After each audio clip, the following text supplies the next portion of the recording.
우리 함께 구호 외치고 말씀을 나누겠습니다. 우리 지난주에 하셨었죠? 제가 영월교회 하면 깨어라 하시면 되겠습니다. 영월교회, 영월교회, 영월교회, 일하라. 네, 깨어라, 기도하라, 일하라. 이것은 사단이 우리에게 몰래 침입해 들어오지 않기 위해서 우리의 생애에 꼭 필요한 표어라고 우리 영감의 글에 나와 있습니다. 마음속에 잘 새겨두시면 좋겠습니다. 오늘은 사역팀으로 사역하라라는 제목으로 하나님 말씀을 함께 나누도록 하겠습니다. 성경책은 고린도전서 12장 12절에서 13절에 있는 말씀을 함께 보도록 하겠습니다.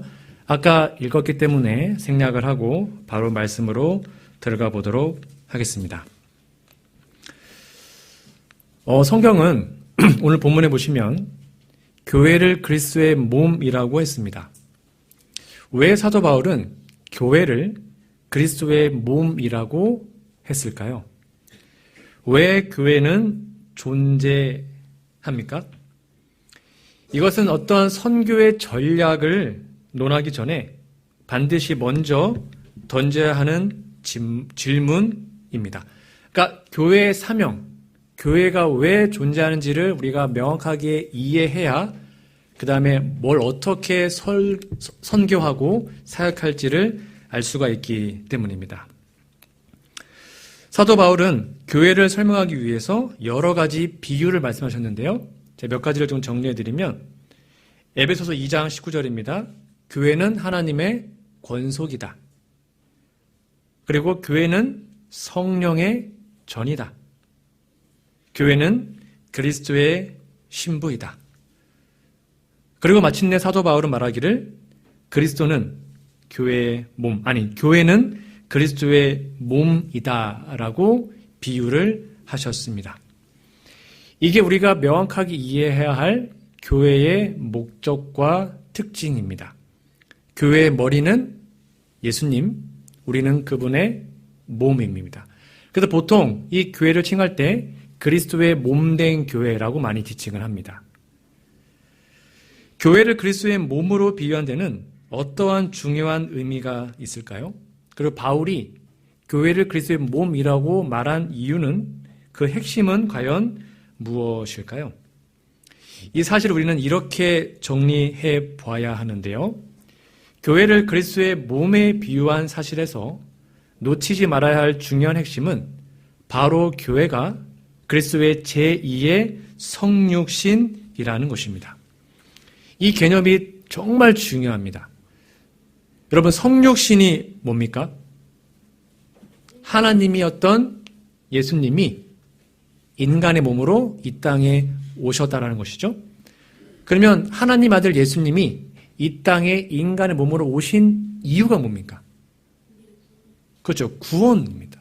우리를 죄로부터 구원하고 우리에게 영생을 주시기 위해서 인간으로 오셨습니다. 그게 성육신의 목적이죠.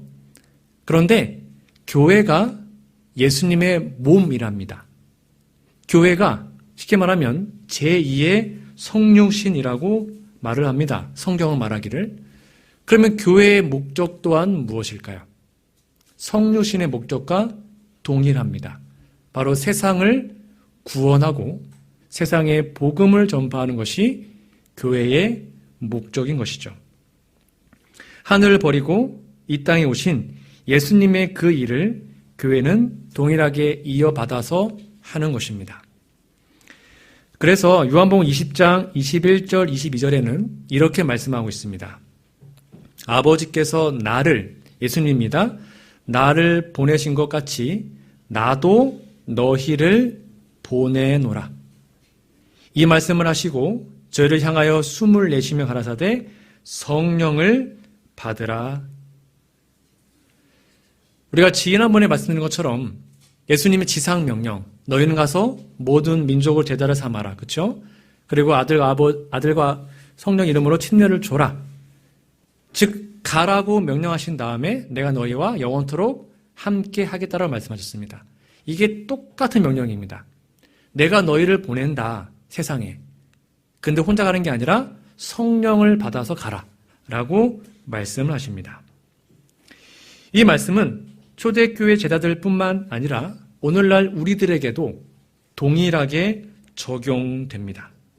그러므로 교회의 사명은 하나님께서 독생자 예수님을 이 땅에 보내신 것과 동급인 놀라운 사명의 중요성을 가지고 있습니다. 이 사실을 데이비드 보시라는 학자는 이렇게 얘기했습니다.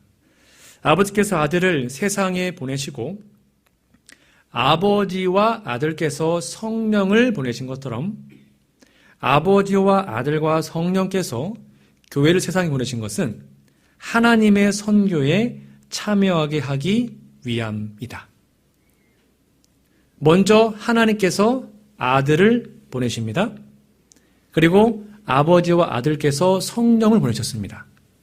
그리고 지금은 아버지와 아들과 성령께서 우리를, 교회를 세상에 파송하십니다. 그러면서 그 이유가 뭐라고요? 하나님의 선교에 참여한다. 즉 하나님과 동역자가 되게 하기 위함인 거죠. 이거는 우리가 받을 수 있는 특권이 아닌데 하나님 우리에게 이러한 특권을 주신 것입니다. 교회의 가장 큰 목적은 하나님의 선교에 참여하는 것이죠.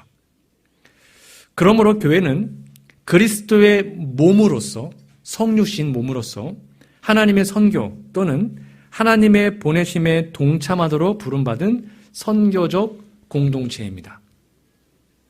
이 사실을 망각한다면 교회는 존재의 목적을 잃어버리게 됩니다. 아무리 교회 인원이 많아도 이 목적을 이루지 못하면 그건 교회가 아닙니다. 근데 아무리 인원이 적어도 이 목적을 이루고 있다면 그거는 교회입니다.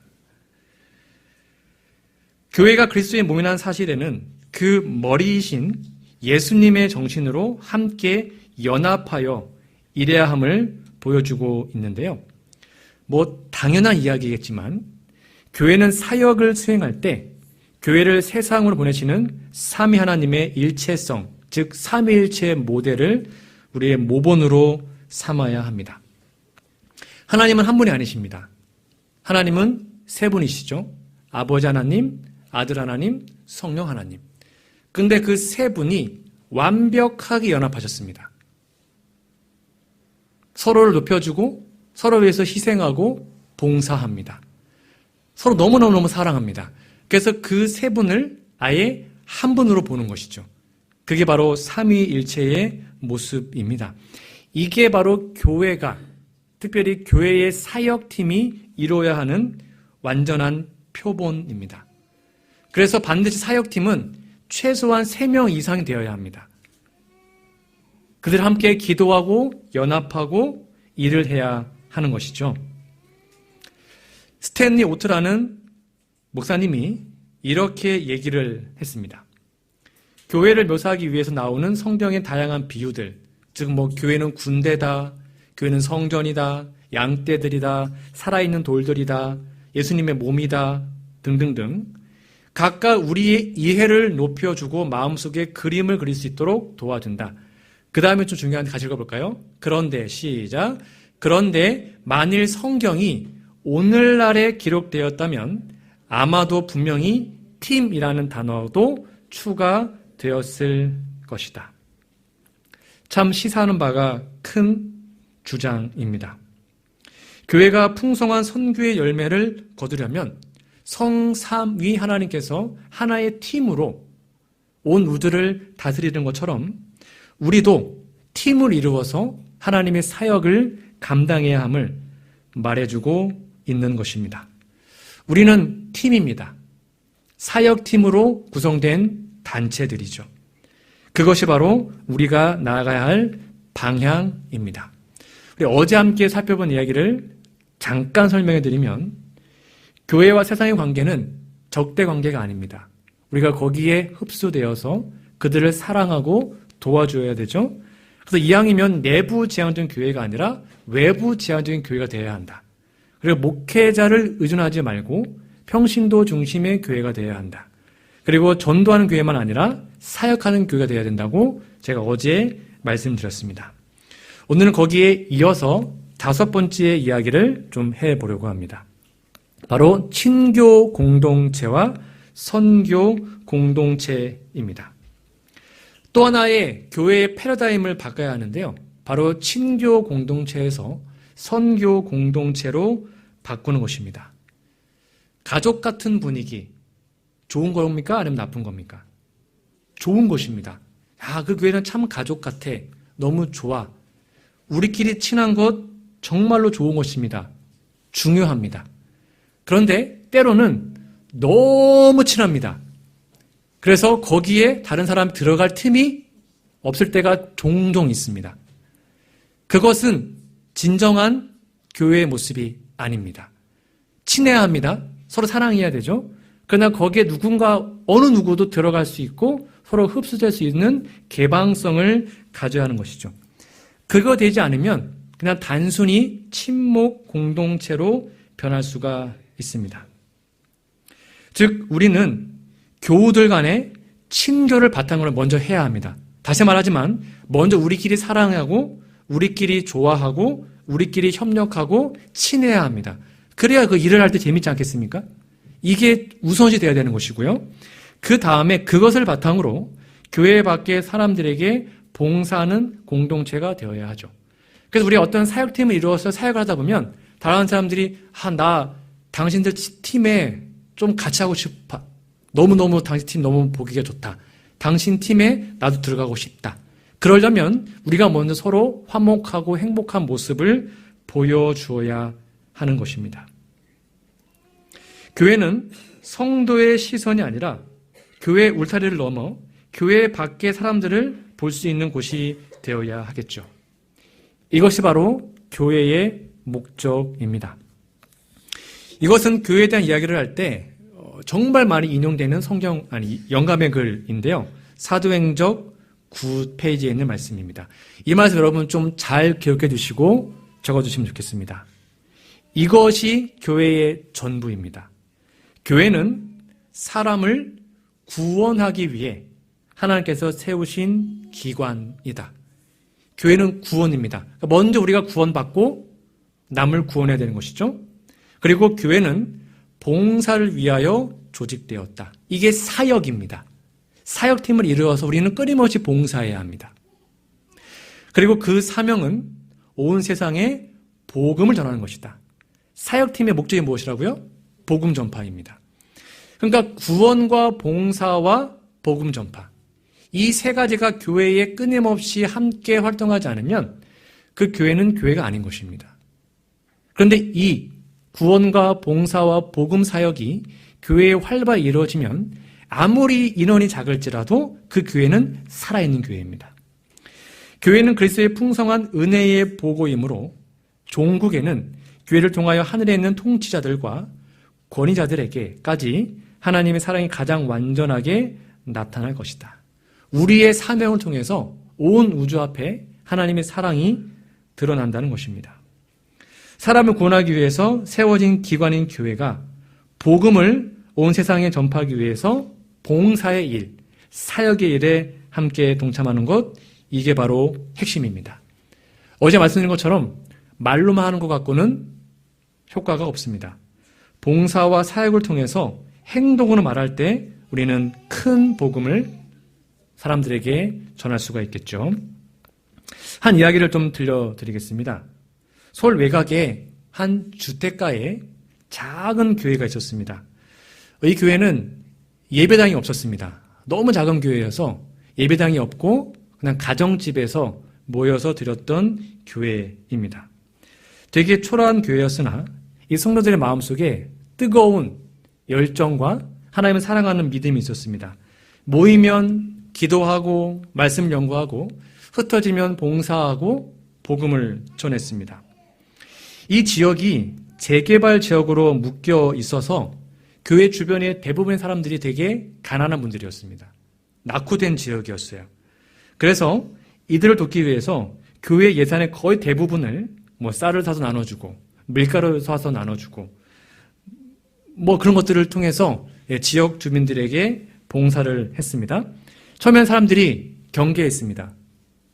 근데 그 봉사가 끊임없이 이어지자 이제 마음을 열고 함께 협력하게 됐죠. 조금씩 교인 수가 늘어났습니다. 예배 공간을 확보하기 위해서 집에 처마를 달아내기도 했어요. 근데 본격적으로 막 교회가 성장하라고 할 때 그곳이 재개발이 되면서 거기 집이 헐리게 됐습니다. 그리고 종교 부지가 책정이 됐고 종교 부지가 싸게 나오니까 여러 교회에서 그 지역에 교회 짓기 위해서 들여오려고 줄을 섰죠. 그러니까 구청에 많은 사람들이 많은 종교 단체에서 찾아오자 결국 이 구청에서 누구를 택할 수가 없어서 그 지역 주민들에게 투표를 하게 했습니다. 어느 교회가 들어오면 좋겠냐? 투표를 했더니 놀랍게도 거의 대부분이 그 이름 없는 교회, 그 작은 교회에 손을 들어주고 그 교회가 거기에 들어와서 교회를 지을 수 있었다고 합니다. 여러분, 이 교회가 어느 교회인지 아십니까? 우리 제신하시길 예수재림교회 태능교회입니다. 태능교회의 실제적인 이야기입니다. 이 교회가 철거제 위에 있었는데 그 지역 주민 사람들이 아니다. 우리 지역에는 이 교회가 제일 중요하다. 정말 필요한 교회다. 이렇게 다 투표해가지고 교회를 짓고 지금은 한 300명이 넘는 큰 교회로 성장을 했습니다. 너무 멋지지 않습니까? 서정라페 교회입니다. 교회가 친교 공동체를 넘어서 선교 공동체가 되고 지역사회와 연결하여 하나님의 필요를, 사람들의 필요를 채워줄 때 가장 큰 영향력을 미칠 수 있는 교회입니다. 가정교회였습니다. 저희보다 더 가난한 교회였죠. 그러나 그들의 자금을 함께 나누고 봉사했습니다. 지금은 300명이 넘는 큰 교회로 성장을 하였습니다. 이처럼 영향력 있는 교회는 저절로 되는 것이 아니죠. 바로 우리의 이웃들에게 사역을 통해서 하나님의 사랑을 그리고 물질을 나눌 때만 가능합니다. 그럴 리야 없겠지만 어느 날 갑자기 만약에 여기가 재개발이 된다. 영월교회를 헐어야 된다. 라고 만하게 한다면 그러면 우리 주변에 있는 이웃들의 반응은 어떠할까요? 크게 4가지가 있다고 합니다. 첫 번째, 마치 해변에 등대가 없어진 것처럼 참 아쉬워할 것 같다. 두 번째, 동네 야채 가게가 없어진 듯 좀 서운할 것 같다. 세 번째, 마을 어귀 묘지를 옮긴 것 같은 시원한 감이 있을 것이다. 네 번째, 아무도 신경 안 쓰고 무관심할 것이다. 여러분 생각은 어떠십니까? 너무 심각하게 고민할 필요는 없습니다. 그냥 주민들의 입장에서 우리 영월교회는 어떤 이미지일까요? 우리는 과연 어떠한 존재들일까요? 첫 번째, 이 등대와 같은 교회는 그 지역에 없어서는 안 되는 한 교회를 상징합니다. 어떤 교회가 등대 같은 교회일까요? 지역사회에 끊임없이 봉사하고 누가 아프다 그러면 도와주고 정신적으로 의지가 되는 교회입니다. 그래서 그 지역 사람들은 자신들이 교회를 안 다니지만 교회 다니려면 저 교회 다녀야 된다라고 인정받는 교회이고 어떤 교회도 이 교회를 대체할 수 없다라고 지역 사람들이 인정해주는 교회입니다. 우리가 다 원하는 교회의 이상적인 모습이겠죠? 두 번째입니다. 야채 가게 같은 교회란 참 좋고 근데 없으면 좀 아쉽지만 그런 대로 지낼 만한 교회라고 합니다. 왜냐하면 야채 가게는 또 다른 데도 있으니까요. 이런 교회 혹시 우리 교회는 아닙니까? 이런 교회는요. 해마다 여름방학이 되면 성경학교를 합니다. 아이들에게 선물도 주고요. 가끔 세미나를 열어서 지역사회에 초청도 합니다. 어떨 때는 바자회도 열고 그런 일을 해요. 그래서 지역사회에 영향은 미치지만 등대 같은 교회는 아닙니다. 그 세 번째 교회는 무엇이냐면 묘지 같은 교회입니다. 묘지, 공동묘지 같은 교회. 이런 교회는 어떤 교회냐면 예배일만 되면 교회 주변에 온통 차들로 시끄럽습니다. 골목마다 교인들의 주차장을 해서 힘듭니다. 그래서 교회에 막 노래소리가 시끄럽다고 막 민원이 들어옵니다. 그리고 교회 주차장이 좀 넓으니까 평일에 좀 주차하면 안 되냐 해도 교회는 평일에도 문을 닫아놓고 아무도 못 들어오게 합니다. 그래서 사람들이 그 교회를 혐오 시선으로 바라봅니다. 묘지같이 빨리 없어졌으면 좋겠다. 도움이 하나도 안 돼. 시끄럽고 복잡하고. 혹시 그런 교회가 있거든요. 네 번째는 더 심각합니다. 아무도 신경 안 쓰고 무관심한 교회. 거기 교회가 있었어요? 이런 교회들. 여러분, 우리 영월교회는 이 네 가지 중에 어디에 속할 것 같습니까? 한번 생각해 보시면 좋겠습니다. 한마디로 말해서 있으나 마나한 교회입니까? 아니면 사람들이 그 교회에 무슨 일이 일어나는지 관심이 없는 교회입니까?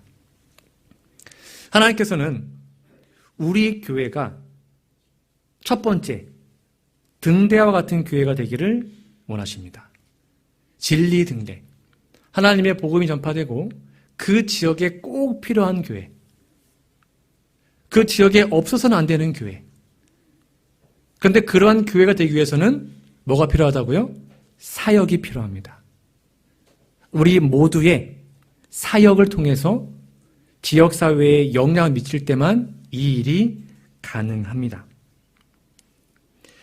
우리의 소원대로 하나님의 진리 등대가 이 교회가 되려면 우리는 바로 예배 외에도 양육과 사역 그리고 봉사의 삶을 살아야 함을 우리는 알 수가 있죠. 여러분, 사역이 소홀해질 때, 즉 어떤 교회 활동에 우리가 참여하지 않을 때 결국 예배에 참여하는 것조차도 없어지게 됩니다. 정말 그렇게 됩니다. 활동하지 않으면 이제는 예배 오는 것조차도 안 하게 됩니다. 예배 중심적인 교회가 무엇일까? 예배 중심의 교회는 자연히 목회자에게 의존하는 교인들을 양산하고요.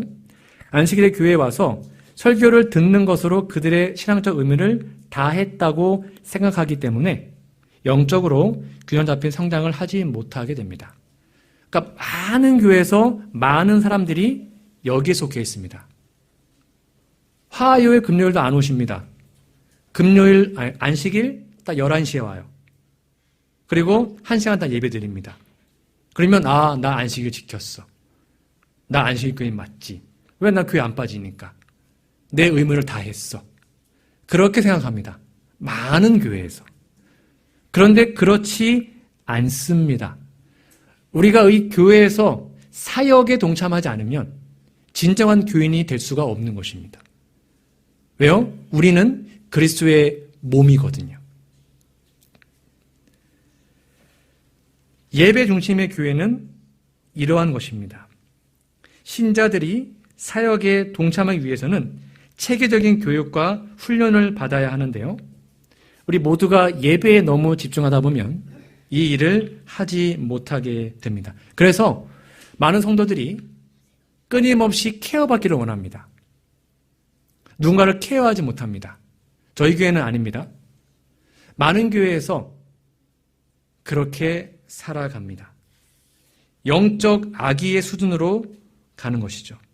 그래서 목회자는 끊임없이 성도들을 케어하는데 모든 시간을 합니다. 누가 싸웠다, 삐졌다 하면 가서 케어하고 설득하고 데려오고.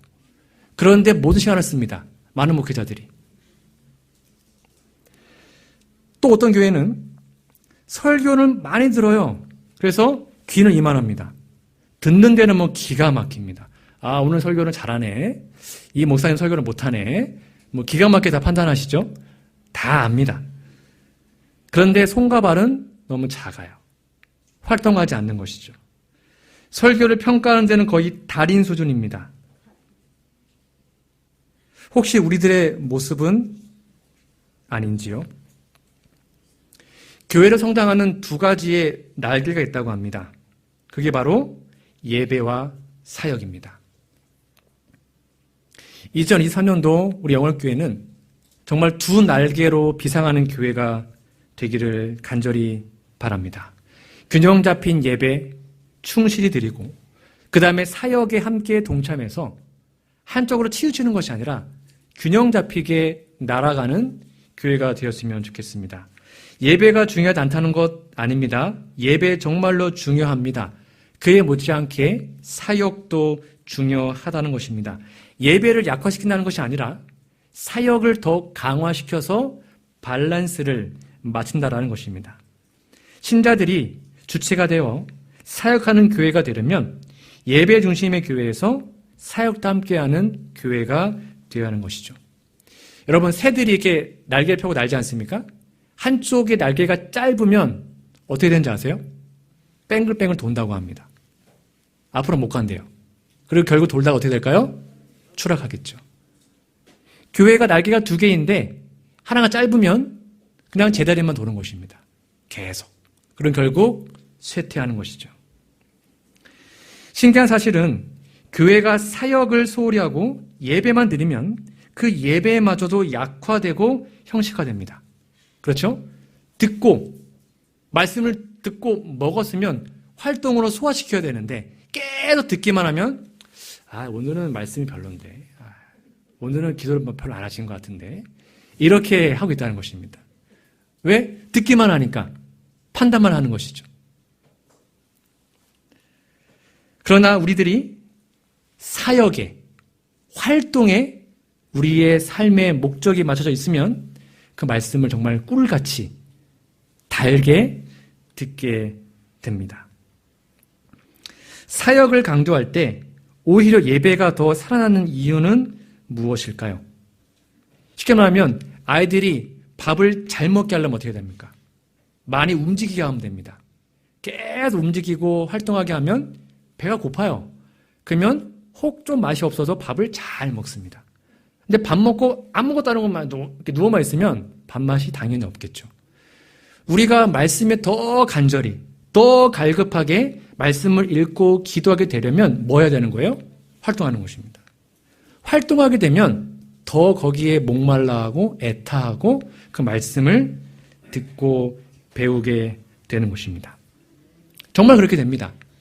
그래서 많은 분들이 소위 말하는 제자 훈련이다 그런 것들을 하지 못하는 이유는 뭐냐면 구도자와 영혼이 없기 때문입니다. 생각해 보세요. 어떤 분이 여러분께 와가지고 나 성경 좀 알려줘 라고 물어본다면 여러분 성금 안 하겠습니까? 그날로 전화하겠죠. 목사님 성경 좀 알려주세요. 아니 집사님이 가르쳐주세요. 아니 저 모르는데요. 그럼 막 배워서 가르쳐주겠죠. 누군가가 여러분들에게 어떤 걸 요청하면, 즉 내가 말씀을 전할 어떤 영혼이 있으면 공부하지 말라도 공부하게 됩니다. 나에게 영혼이 있잖아요. 그러면 기도하지 말라도 뭐 하게 될까요? 기도하게 됩니다. 그러니까 사역을 통해서 우리가 영혼을 만나면 말씀과 기도는 저절로 따라오는 것입니다. 자꾸 목회자를 물어보겠죠. 제발 저 좀 괴롭혀 주십시오. 좀 저에게 좀 물어봐 주십시오. 제가 도와드리고 함께 하겠습니다. 말씀 읽다가 모르는 게 있으면 물어봐 주시고 알려달라고 하면 제가 최선을 다해서 알려드리겠습니다. 우리가 영혼이 있다면, 사역에 동참한다면 그 일이 반드시 일어나게 될 것입니다. 교회에서의 역할을 굳이 분담한다면 예배와 설교는 목회자가 주도하는 것, 그것까지 아마 이해될 겁니다. 어쨌건 제가 설교를 해야 되니까. 근데 그것도 함께하면 더 좋고요. 굳이 분담한다면 예배와 설교는 목회자가 주도하더라도 양육과 선교 사역은 목회자 주도가 아니어야 합니다. 우리 성도들이 주도해야 합니다. 그래서 사역팀은 제가 나눠드렸던 그 팀은 제가 다 관여하지 않습니다. 제가 도와드리고 함께 해드리겠지만 성도들이 스스로 주체가 되어서 그 일을 진행하게 될 것입니다. 이는 단지 허용의 차원이 아니라 여러분들이 그 일을 할 수 있도록 제가 최선을 다하여 도와드린다는 뜻입니다. 여러분들에게 사역의 길을 열어드리고 그 일을 할 수 있도록 최선을 다해서 도와드리도록 하겠습니다. 못하시면 제가 훈련시켜드리고 함께 하도록 하겠습니다. 여러분, 그 일을 위해서 다시 한번 기도해 주시고 함께 동참해 주시고 그 사역팀에 함께 협력해 주시면 좋겠습니다. 그것이 우리 교회가 사는, 다시 한번 부흥하는 길임을 기억하시기 바랍니다. 이것은 제 생각이 아니고요. 영감이 그렇게 나와 있기 때문에 제가 이 말씀을 드리는 겁니다. 보세요. 교회 보내는 권면 69페이지입니다. 신자들에게 줄 수 있는 최대의 도움은 곧 저들에게 하나님을 위하여 일하라고 가르치는 것이요. 그러니까 제가 일 다 해드리는 게 아니라 여러분들 일하도록 제가 위임하는 게 최대의 도움이에요. 목사들을 의존하지 말고 하나님을 의지하도록 가르치는 것이다. 목사 없어도 알아서 활동할 수 있도록 하라는 것이죠. 저들로 그리스도께서 일하신 것처럼 일하기를 배우게 하라. 저들로 그리스도의 일꾼의 군대에 참여하여 그를 위하여 신실한 봉사를 하게 하라. 근데 이렇게 하는 목사들은 별로 인기가 없습니다. 이렇게 할 수 있도록 여러분 도와주시기 바랍니다. 우리 모두는 신실한 봉사, 모든 신자가 함께 모여 사역을 분담하는 것으로 우리는 살아갈 필요가 있는 것입니다. 이어서 볼까요? 교회정원 6권 435페이지입니다. 목사가 모든 짐을 다 지고 모든 일을 다 해야 한다는 생각은 큰 잘못이다. 이거 잘못이랍니다. 하나님이 계획하신 대로 짐을 나눠줬더라면 더 오래 살았을 목사들이 그렇게 하지 않으므로 과로와 쇠약으로 인해 일찍 무덤 속으로 들어가게 된다. 목사들은 교회가 할 일을 자기가 함을 중요합니다. 목사들은 원래 성도가 해야 될 일인데 자기가 함으로 자신을 피로하게 만들거나 신자들이 저들의 의무를 수행하지 못하도록 뭐가 만든대요? 방해하지 말라는 것입니다.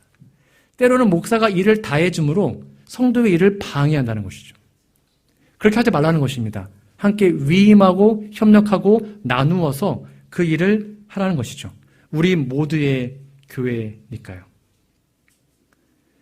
목사 혼자서 모든 사역을 감당하는 것 하나님의 계획이 아닙니다. 그런 목사는 하나님이 자른다 그랬습니다. You fire.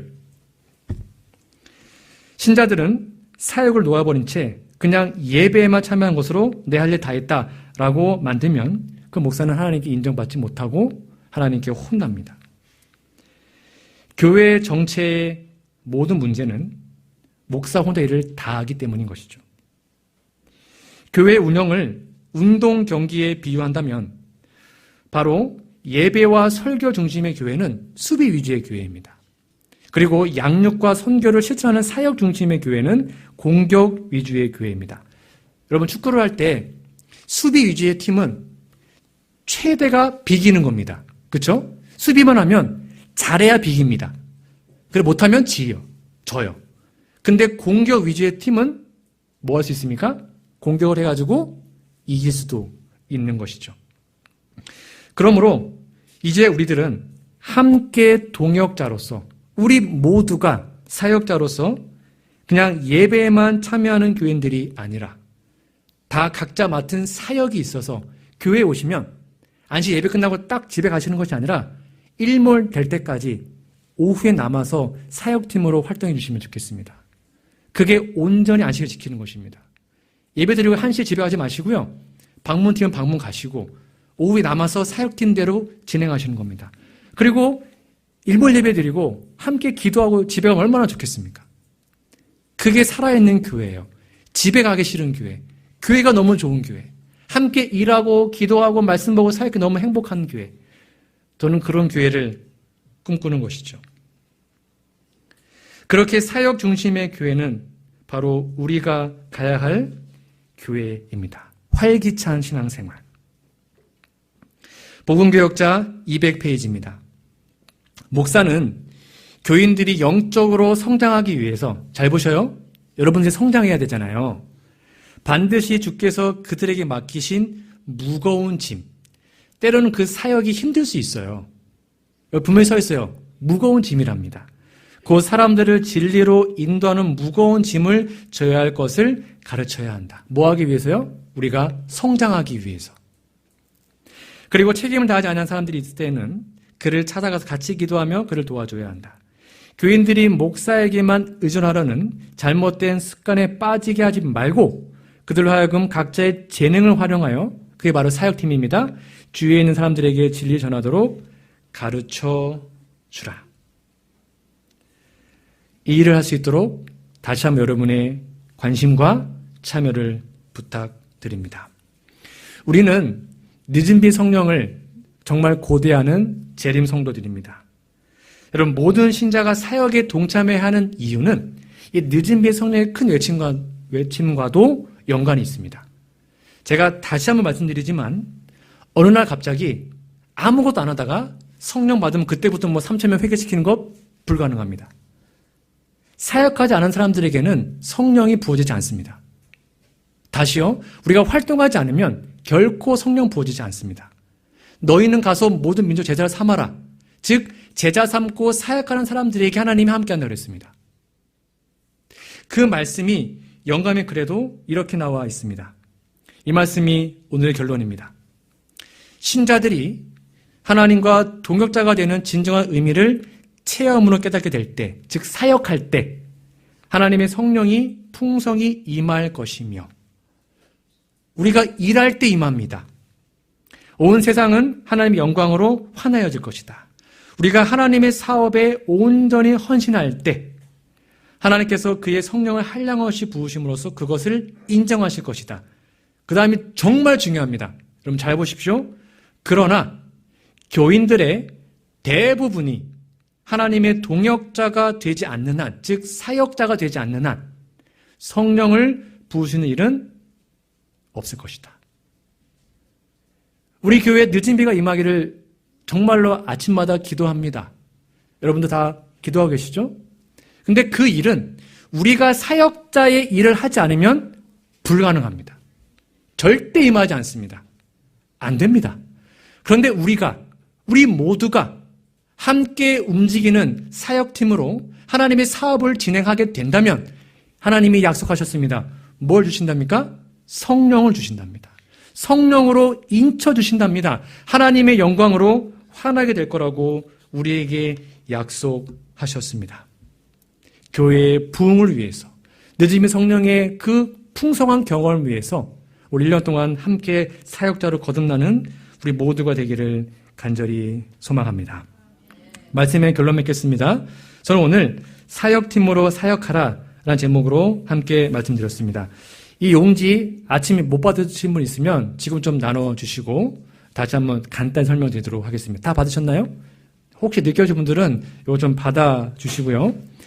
네, 아까 말한 것처럼 여기 읽으시고 여러분 마음속에 내가 이걸 해보고 싶다라는 어떤 강하게 들은 게 있을 겁니다.